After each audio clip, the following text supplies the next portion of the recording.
You mentioned your upcoming meeting with President Putin. Can Yeah. you tell us what you hope to get out of that and whether you'll consider inviting President Zelensky to join? So you have to understand, this is a war that should have never happened. This is a war that wouldn't have happened if I were president. Would have never happened. It was the apple of his eye. I got along very well with President Putin. But if you look, under President Bush, they took a lot of territory. Under President Obama, they took a lot of territory. Under Biden, they essentially took the whole thing. You know, it's just a question of time.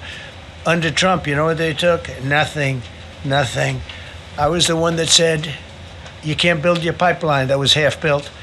I came in, I stopped the pipeline. It's called Nord Stream 2. Nobody knows that, you know. Nobody ever heard of Nord Stream 2. You might have not even heard it. Biggest pipeline in the world. I stopped it.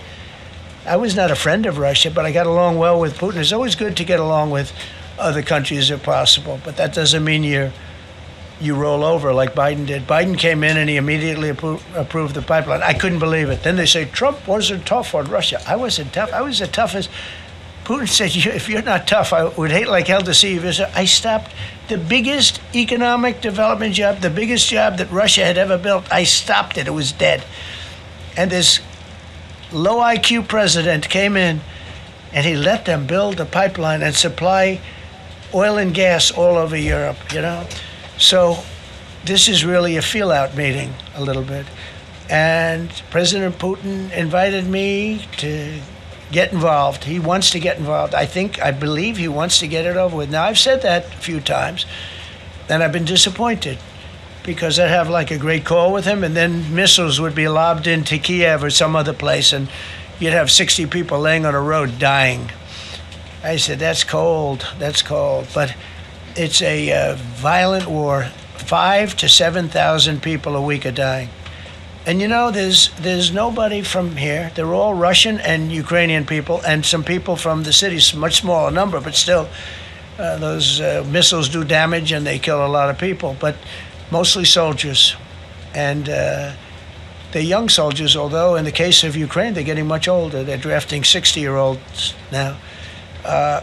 It's a terrible thing to witness, and I think I have an obligation. Look, this is Joe Biden's war. This is not my war. I made a deal with NATO a month ago. You covered it very accurately, actually. We don't pay anything anymore. You know, we're not paying anything. They are buying things from us, and NATO is paying us. I got it raised from 2% of GDP to 5%. And they're paying us for everything that we send. We're not paying. But Biden approved $350 billion. Europe has spent $100 billion.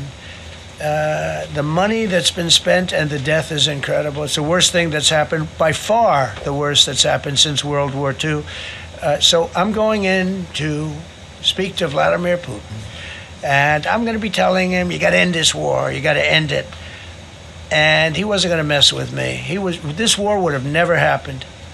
You know, we had a discussion about it one time, and we never had that discussion again. Would have never happened. And when the election was rigged, and then Biden took office, which was barely took office. The auto pen took office. Bad things started happening. Bad things, stupid things were said. And it ended up in a war.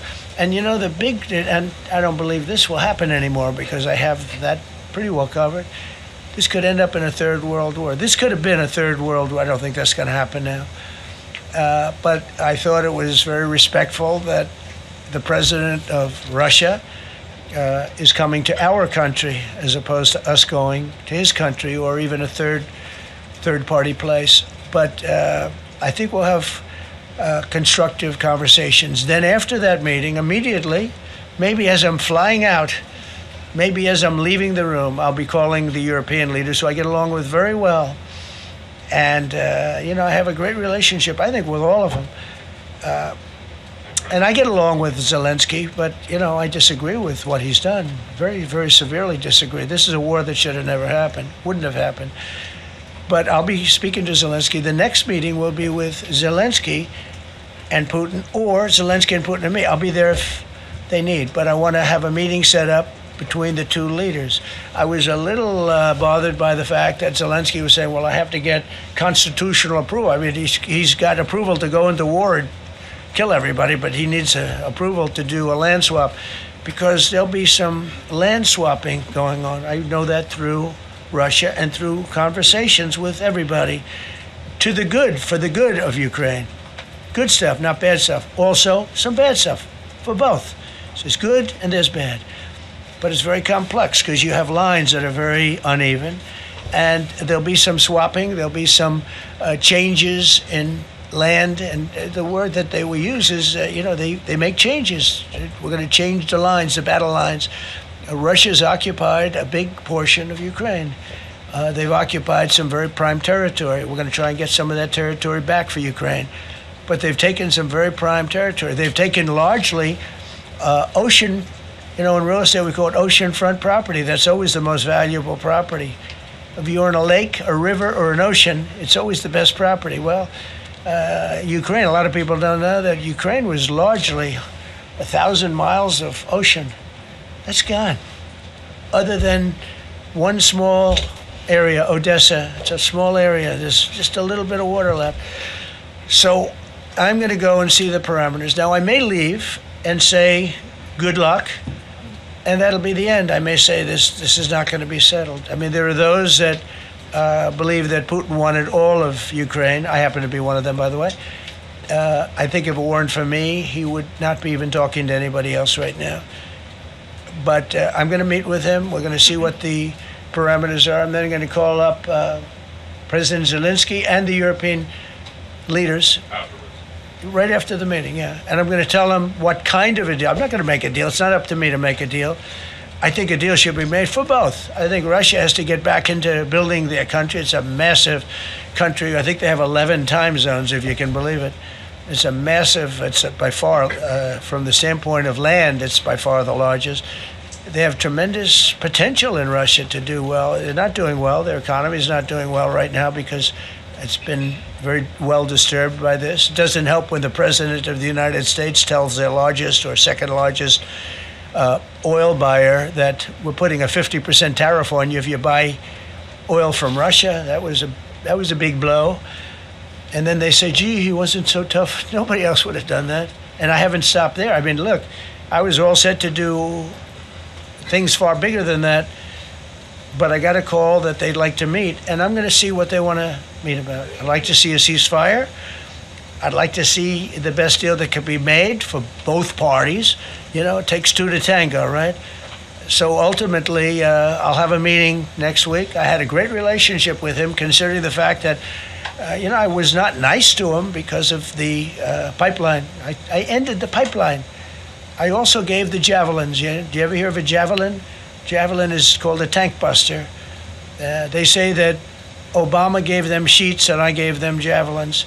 If it weren't for me, all those tanks that were destroyed at the first days of the war because the tanks got stuck in the mud, some commander made a better they would have been in Kiev in 4 hours going down the highway. But a Russian general made a brilliant decision to go through the farmland instead. And they just had torrential rains, and the rains were so bad, and it was mud, and those tanks got stuck in the mud.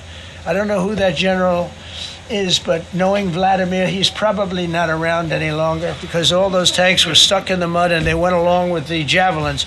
I gave them the Javelins. You know that, right? I gave them Javelins. They gave them sheets. But I'm going to meet with President Putin, and we're going to see what he has in mind. And if it's a fair deal, I'll reveal it to the European Union leaders and to the NATO leaders and also to President Zelensky. I think out of respect, I'll call him first, and then I'll call them after. And I may say, lots of luck, keep fighting, or I may say we can make a deal. If not, I will tell you this. I've seen a poll coming out of Ukraine. 88% of the people would like to see a deal made. And if you go back 3 years, everybody was gung-ho for war. Everybody's gung-ho for war until you have it.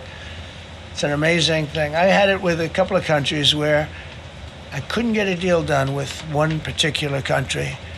And I just couldn't. The guy's great. He's a friend of mine. Great. Good leader. Tough as hell. I couldn't get the deal done. And then he went into war for a short period of time. You know where I'm talking about. First term. And it was nasty. Guys being killed all over the place. And he went through 1 week of war, and I was able to get the deal done. He said, "This is nasty." Yes, please. Yeah, President- just President, to